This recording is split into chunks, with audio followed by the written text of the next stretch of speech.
Good afternoon, Tuscaloosa.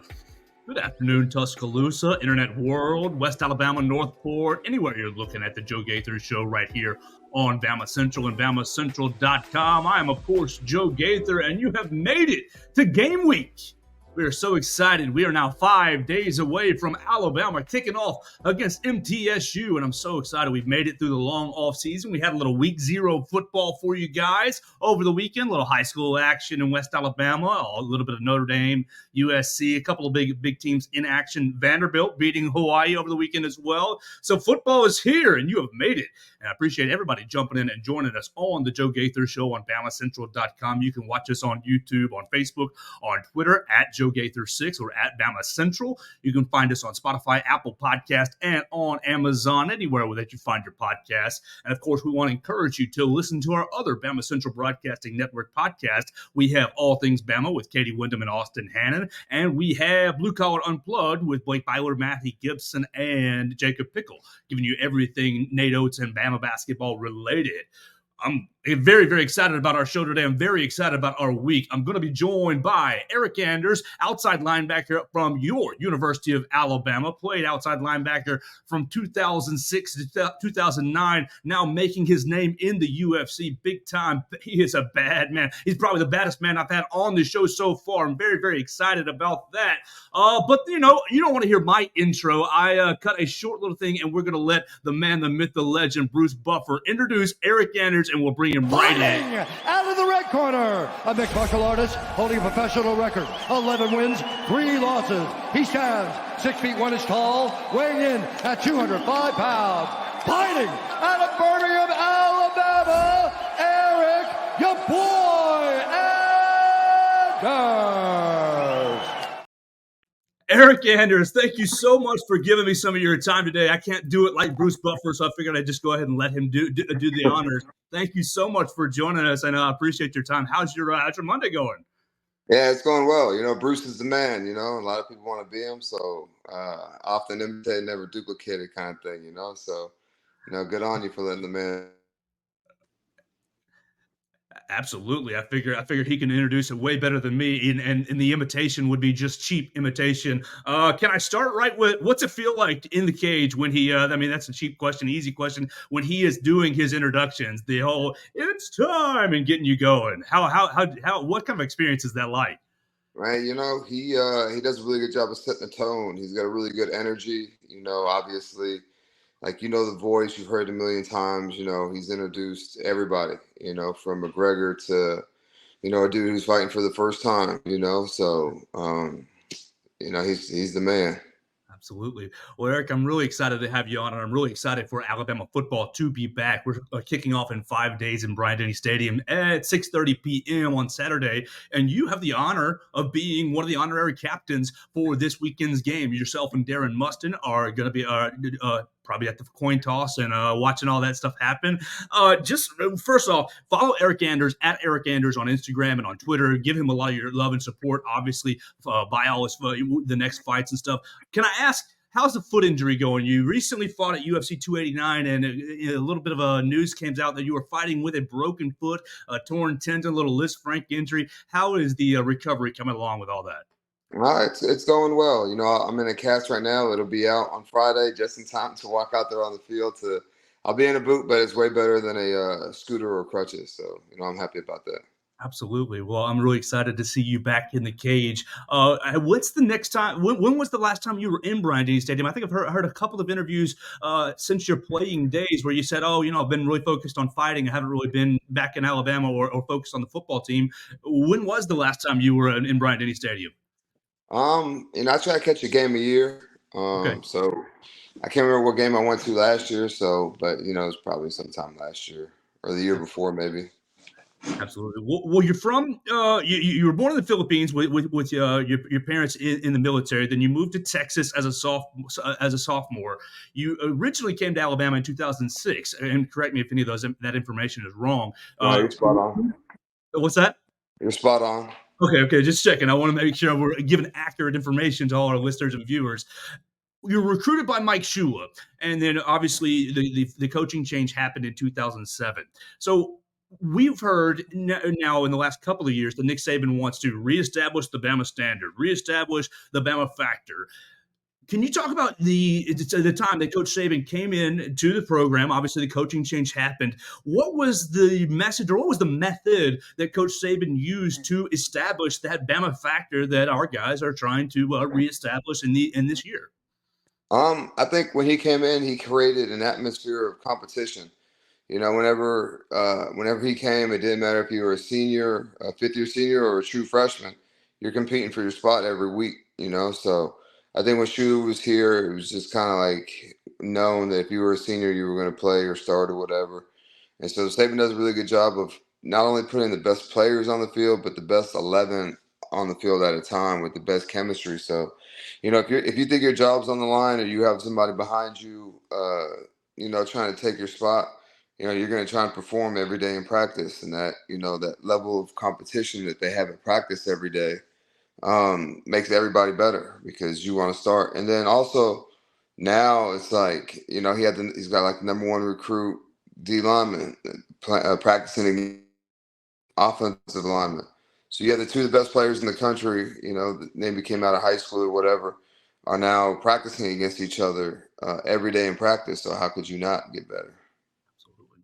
Well, Eryk, and another similarity from your time in Tuscaloosa and your time with the football team is Kevin Steele. Kevin Steele was with Alabama in 07 and 08, defensive coordinator and linebackers coach, and now he's returned to be the defensive coordinator. What can you tell the people who are really excited about this Alabama defense about Kevin Steele? And do you have maybe any off the wall Kevin Steele stories from the early days of the Alabama dynasty?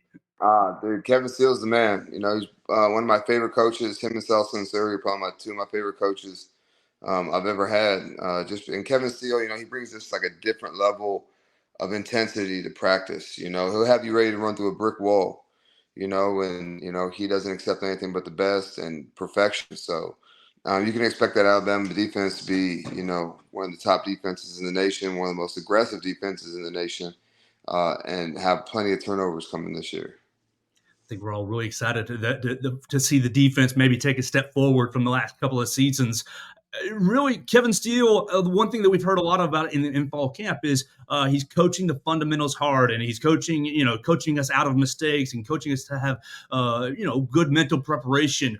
How challenging was it for you to go from high school to Mike Shula to really the Nick Saban era in the difference in preparing for games and the challenge of, I got to go through Sunday through Friday rather than just showing up on Saturday.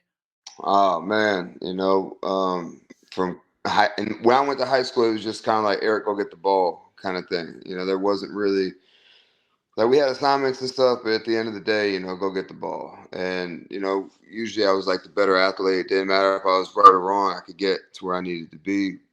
But when I got to college, even with Shula, everybody's a great athlete. Everybody's an all-state this and all-American that. So, you have to like rely like less on athletic ability and actually know how to play. Got there, they call his playbook Sabanese, just because it's like so complex. There's a lot of words. There's a lot of stuff in there. Each play is like 3 or 4 calls in one. If they do this, we'll go to that. If they do this, if this guy goes there, we'll do this. So I really learned the X's and O's of football, along with like the technique and how to play. So if you come through a Nick Saban defense, man, there's no doubt that you're NFL ready, and you understand the game of football rather than just go get the ball and get it on the ground kind of thing. Today is supposed to be Depth Chart Monday over at the Mount Moore Center. I just left there, and we heard from Nick Saban, and we heard from Deontay Lawson and Seth McLaughlin. We'll talk about that at a different point in the show. But Coach Saban did not put out a depth chart today. He said, it's a distraction to our players, and I want them all to feel like, nobody's a backup level player. What were your memories from, receiving? We've gone through fall camp. We've been busting our tail, and here's the first depth chart. Do you think it is a distraction in the building? And maybe what are some of your memories from depth chart Monday? I think everybody already knows what's up and where they're at. I think he does that more so because he doesn't want the media like talking about things like that and saying like maybe sometimes the media does, they're like, this guy's a starter, but that guy's better, or he had a better this, or did better at that. So I think Nick Saban, is really doing that to mess with you guys more than anything. I think that everybody in the locker room knows, Saban knows, the coaches know who's going to be the starter, who's going to, this, that, and the third, And so there's no question. Everybody knows their role on the team and where they're at.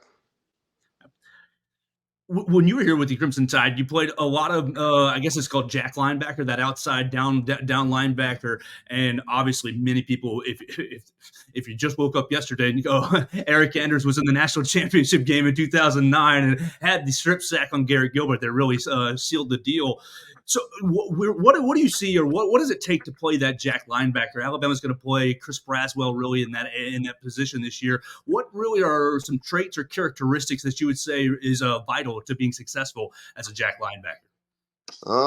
They really want you to rush the passer. They really try to do a good job of, putting them behind having large, big down and distance, like third and long, third and, 6 or more, I guess. And so that they can really turn that jack linebacker loose to rush the passer.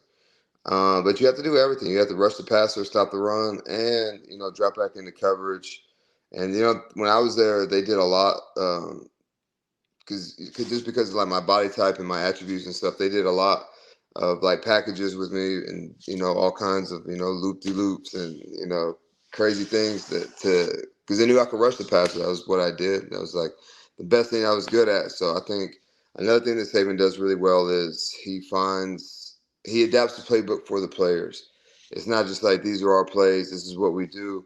Okay, this guy's good at that, so we need to give him opportunities to do whatever that is. So, it's just you have to like do a little bit of everything with that jack linebacker. So I'm sure that kid's going to do awesome. I'm sure he's probably 6'5", 260 pounds at least. Yes. So I'm sure he'll have a big frame, much bigger or larger than mine. So yeah, I'm sure he'll be able to get back there, rush the passer, and be able to stop the run as well. You're obviously a member on the 2008 team that went 12-2, won the SEC West for the first time in ages, and then ultimately fell to Florida and then Utah. What was the difference? What would you say was the difference between the 2008 team and then the 2009 team that went on to be undefeated and win it all and take care of business? What would you say was the biggest difference between those two teams? Saban was already here and you've already got talent, but what would you say was the difference between those squads? Attitude. I think we ran through everybody in 2008, and then, we lost to what I think a controversial face mask call, I think, that they called on Dante Hightower or something like that. They gave him a first down and they ended up scoring. They put him on like the 5, whatever. And so I think it just kind of took the wind out of our sails, and we didn't take that Utah game very seriously. Not taking anything away from Utah. They came out there, did their thing, and beat us. But I don't think there was just a lack of focus in that game. And it was embarrassing to lose like that. So I think that team that came back in 2009, we had that bad taste in our mouth. And, man, I've never been a part of a team that played more as a team than that team. You know what I mean? Like, everybody had each other's back. Everybody, even the locker room, the atmosphere in the locker room was different.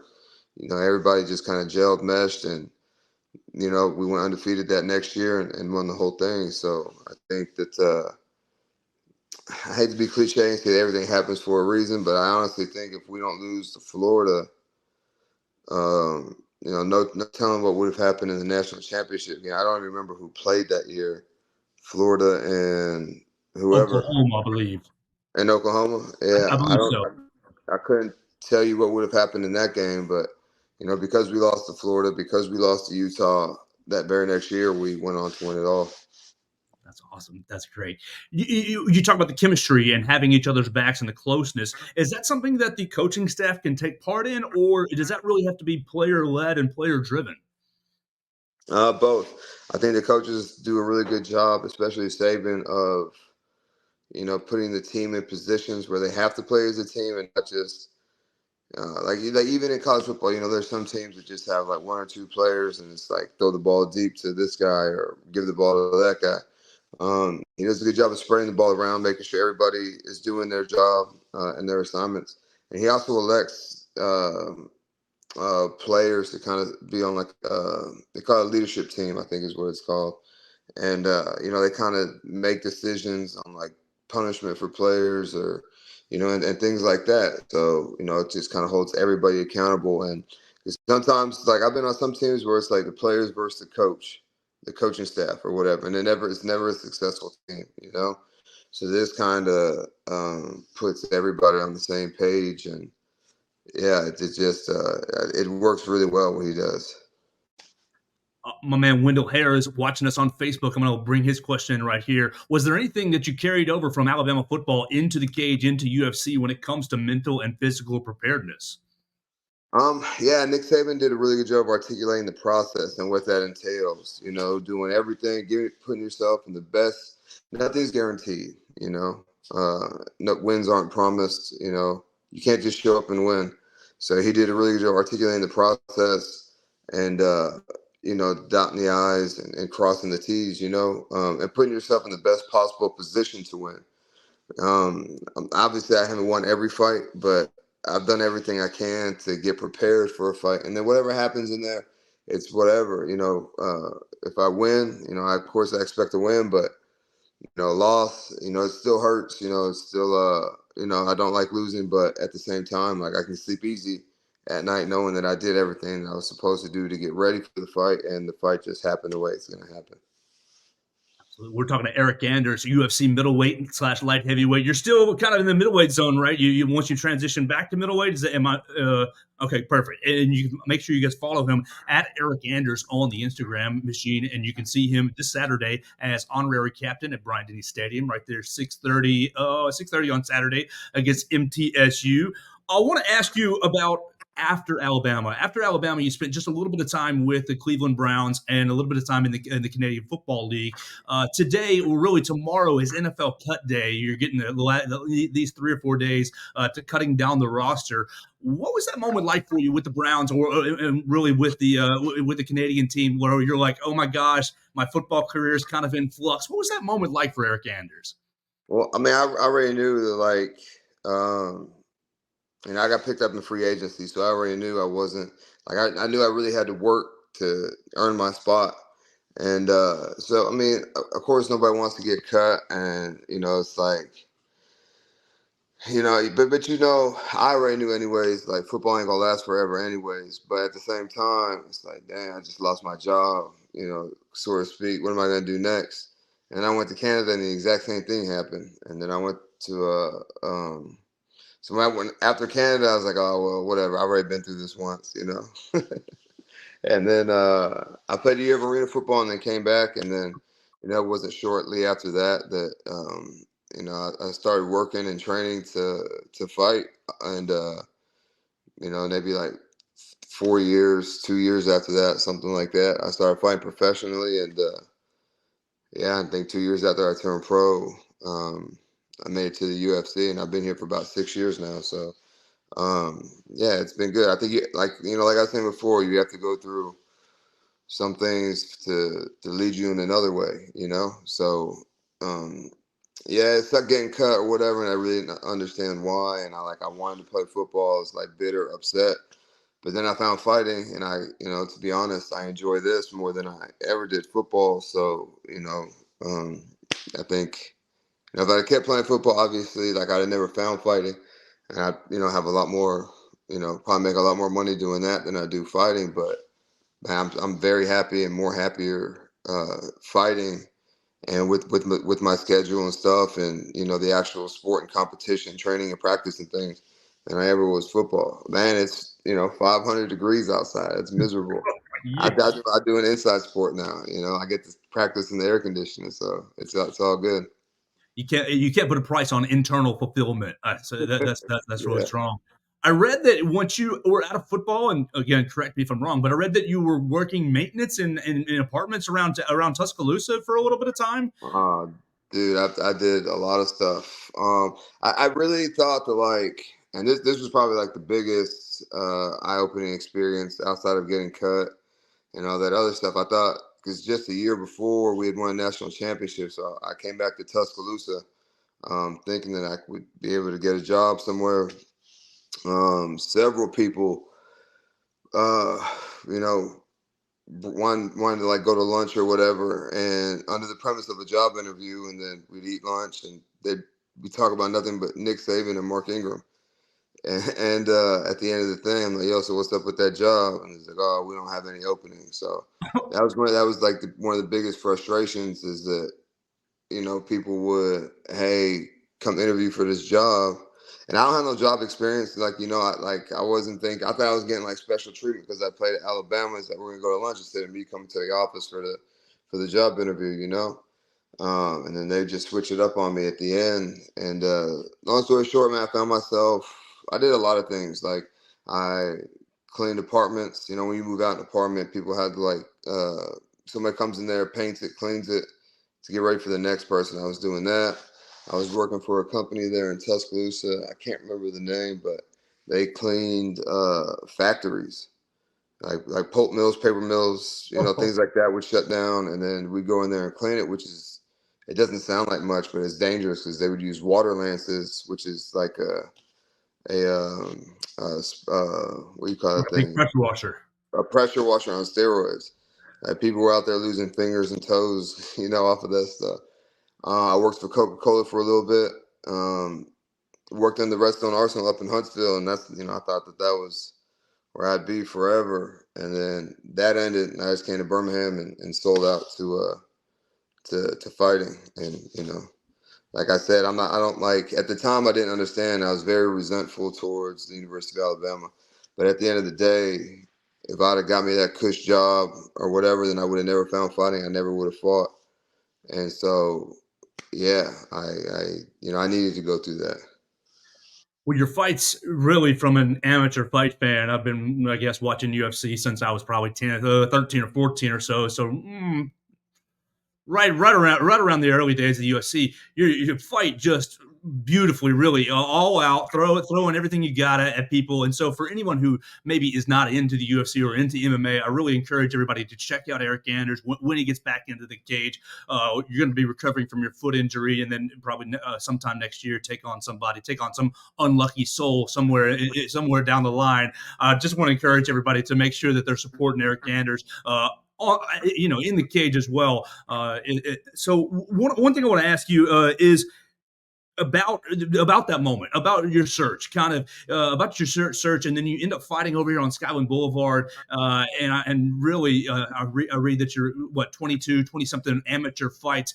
Were you a little ever discouraged to say, okay, I've been fighting amateur fights, I've been beating guys, I've been taking care of business. Is anybody going to pick me up? Is anybody going to get me on their radar?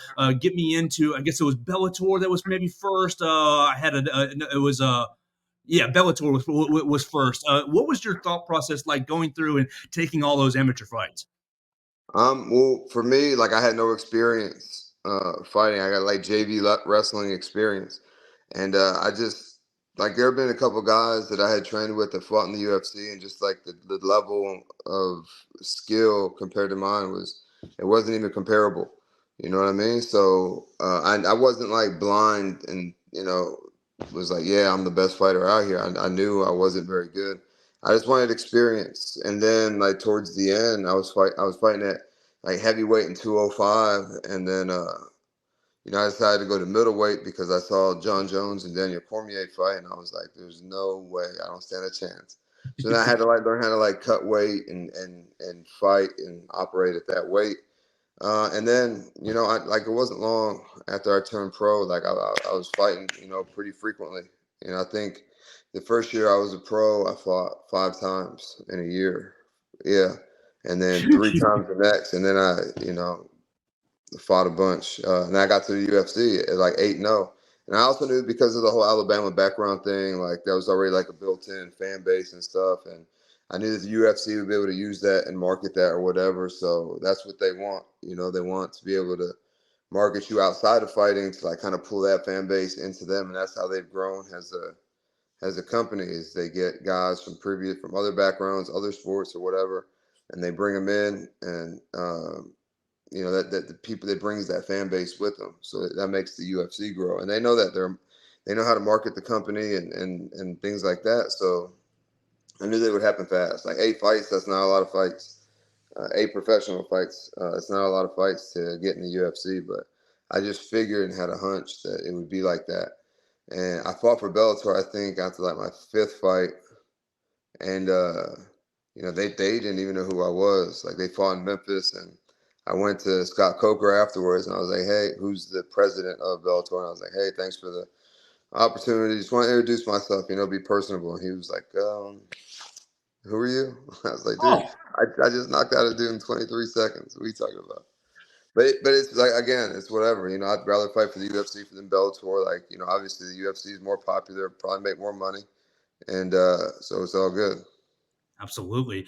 I want to ask you about you fought twice down in Brazil, which is like hotbed for fighting, and not only Mhm. twice, but you fought Lyoto Machida, which is one of the greats really in the UFC. What was it like going to enemy territory twice and fighting two Brazilian fighters? They've got the fans behind them, and then not only that, I guess specifically to the Lyoto Machida fight. What is it like? What was your experience or thought process like taking on a UFC legend? It's very comparable to playing at LSU. Okay. Brazil is probably the most hostile territory. They're very, very passionate about their fighters and whatnot. But the thing I like the most about them is, while you're fighting, before the fight, and as you walk to the cage, they're booing you. Vamos here means you're gonna die. You know what I mean? But then afterwards, especially my fighting style, and like you put on a show, they love and respect you. Like on my Instagram, I have more followers from the city of Sao Paulo than any other city in the world. So they're just very passionate about their fighters, and that's how it should be. I wish, like when I fought, Brazilians here, or when I fight, whoever, a foreigner here, I wish they would boo them, and treat them like trash. And then after the fight, of course, respect the guy or whatever. But that's one thing I do wish about fighting is the Americans were more passionate about American fighters rather than, this guy's whoever. We're gonna cheer for him. It's not like that in Brazil. I don't care who you are. No Brazilian is gonna cheer for a non-Brazilian until after the fight. What's your experience like? You talk about marketability outside of the cage, and you obviously have several lanes. Were on the Netflix show Cobra Kai, and you're obviously very popular on social media. What's your thought process like when it comes to maybe the loudmouths that are on the microphones? You know who they are, but they're able to sell a fight whether they want to, take the low avenue, or maybe they want to talk about their mama or their parents or any kind of way. What's your thought process about getting on the microphone and saying, just talking a bunch of trash? I think you have to be authentic and genuine. If you're a trash talker, be a trash talker. But if you're forcing it, people are gonna see through that, and they're not gonna respond to it. Like I use McGregor for an example, just because everybody knows who he is. I think it comes very natural to him. I think he's funny, he's witty, and he said everything. Everything he said, he did. You know what I mean? So he should do that and take that route. But other guys, they try to force it, and they just, try to become the heel, and it's cringe, and it's just, people don't like it. But at the end of the day, whether they're tuning in to watch you lose or watch you win, it doesn't matter. They're watching. You know what I mean? So I'm to me, like, me being true to myself, genuine and authentic, is more important than try to force like. Force an act. You know what I'm saying? I don't need another like alternate ego or stage personality or whatever. Being is good enough. Absolutely. Being you is good enough. You've got what, 4 performances of the night of performance bonuses in your time in the UFC. So obviously when the cage door shuts, that's where you're making a lot of your money. I love that very, very much. Tell me about Cobra Kai, your experience with Netflix, and kind of your thought process towards acting and being in Hollywood. It was an awesome experience. I hope that I get more opportunities to do so. Um, but doing that show, it gave me a new respect for actors. I always thought they were just kind of like prima donnas and entitled and things like that. But man, I was in a minute and a half of one episode, and it was a 24 hours to shoot those scenes. Oh, God. 2 12-hour days. So yeah, it's exhausting. I must have shot that fight scene 100 times. And just when I got it right, they say you're going to do it again, but we're going to move the cameras to the other side so that we can see Johnny Lawrence. Uh, and they get to split it up. So I guess for me, it was worse because, the first, 100 times I've actually fought William Zapka, who plays Johnny Lawrence. And then when they turned the cameras around, I had to fight the stunt double. And then, for a week before, like we rehearsed the fight scene, and then on the day to go shoot the scene, like, yeah, we're not gonna do any of that. We're gonna do this.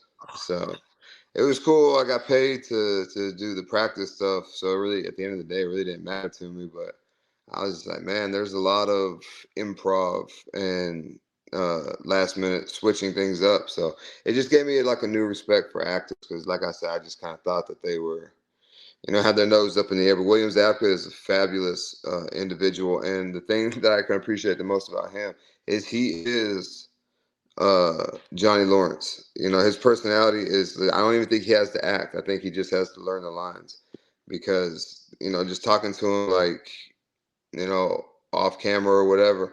Yeah, he's full of one-liners. He's funny. He's got quick, witty responses, and he is Johnny Lawrence. So they probably couldn't have picked a better person for that character years later. Were you big time into Karate Kid when it came out? I guess that was probably late 80s, early 90s. Yeah. My brother, he's 5 years older, so he'd watch those movies on repeat. So I've seen them all, and yeah. And then so when it came back out, I was like, oh, that's cool. And then my kids were into it, so it kind of skipped. I don't think it's a whole generation, but yeah, my brother used to watch it, so I watched it, and then my kids were loved Cobra Kai. So especially when I told them I'd be on it, they didn't believe me or whatever. And then when it came out and they saw me and all their friends at school saw it, actually my kids knew because when I left to go film it, I filmed it in Atlanta. Then they realized it was real. Then they just got all excited and stuff.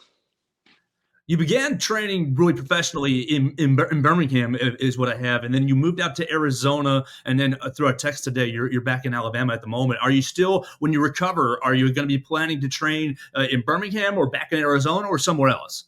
Yeah, I was just going out there to train for fights. Sure. I've always lived here in Birmingham, but I'd leave for 8 weeks.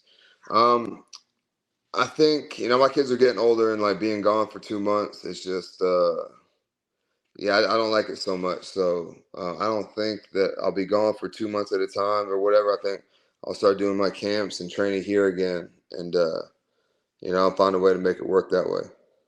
How does a fight camp, how does a fight camp translate or compare to maybe fall football camp? It's pretty similar. 2 days isn't the work because sometimes I practice 3 or 4 times a day. But the only difference is during fall camp, you're preparing for a season.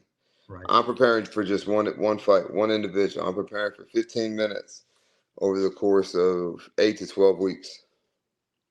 How have you learned? We've talked about this before on a previous show, but for our other listeners, how have you learned to manage the weight? I think maybe early in your career that was a little bit of a challenge, but you seem like you've kind of mastered the weight cut and really gotten comfortable at middleweight. What's been the kind of your secrets to mastering your weight? I used to blow up to 240 pounds in between fights. Now I try to keep it 220 and under, really right around 215. Because then when I start training, of course, I can't train like I'm training for a fight year round. So when I start training for a fight, the intensity goes up. I train more. So I will just, lose weight doing that just by the training by itself. But eating clean and I splurge a little bit. I'll have a beer here, a beer there, a pizza there, burger there. But before when I was fighting, that was my diet. It was, fast food and, that kind of junk. But, I kind of stay away from it, cook my own food and, I feel way better. What's the Chef Eryk Anders special? Spaghetti. It's probably not the best tasting thing. I probably wouldn't feed it to anybody else, but actually I take that back. I've been working on the grill a lot lately. I've grown my own vegetables in my garden. Oh, nice. And yeah, I do some really good chicken and steak on the grill. That's awesome. I'm sure the kids and the wife love that when you break that out. Yeah. The kids love it. Absolutely. Really, just a couple more for me, and I really appreciate your time so far. We've been talking to Eryk Anders, UFC middleweight, former Alabama linebacker, and this weekend's honorary captain for the MTSU game. Before the UFC 289, you were talking 5 fights left, and now we've had one of them. Are you still on the 4 fights left mindset? And with that, a broader question: what are your kind of goals with the end in mind?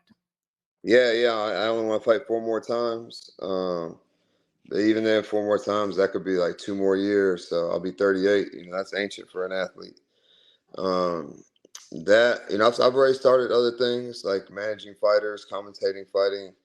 I plan to open up a gym um, sometime within those 2 years, and really get my life after fighting. I'd love to pursue acting, get more gigs doing that. So, but we'll see what comes. And yeah, I think that I want to stay involved in MMA because it truly brings me peace and happiness. And training is therapy. So if I could, be a gym owner, train all day, I'm basically like, doing therapy all day. So it'll be good for my mental.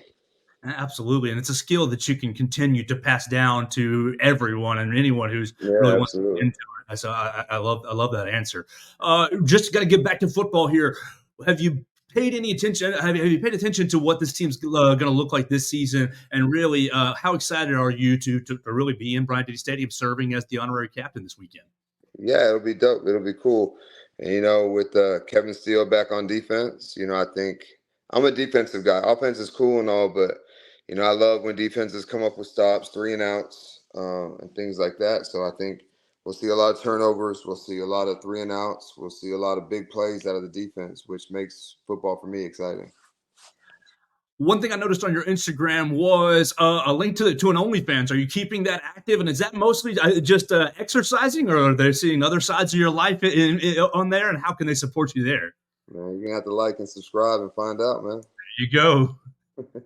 Well, do that. You can find that link on Eryk Anders' Instagram. You can find him at Eryk Anders on Instagram and on Twitter. The last thing for us, I got a source that says you know Portuguese. Can you tell us a little roll tide in Portuguese before we get out of here? I don't know if there is like a translation for roll tide Okay. in Portuguese, but I do speak Portuguese, like probably like a child would speak, maybe like a 7-year-old. But I've traveled to Brazil by myself, got around, ordered food, Ubers, taxis, and things like that. So yeah, they say I'm a quasi brasileiro. It's like almost Brazilian. I So, like that. and I I look love that. Brazilian, so they like me.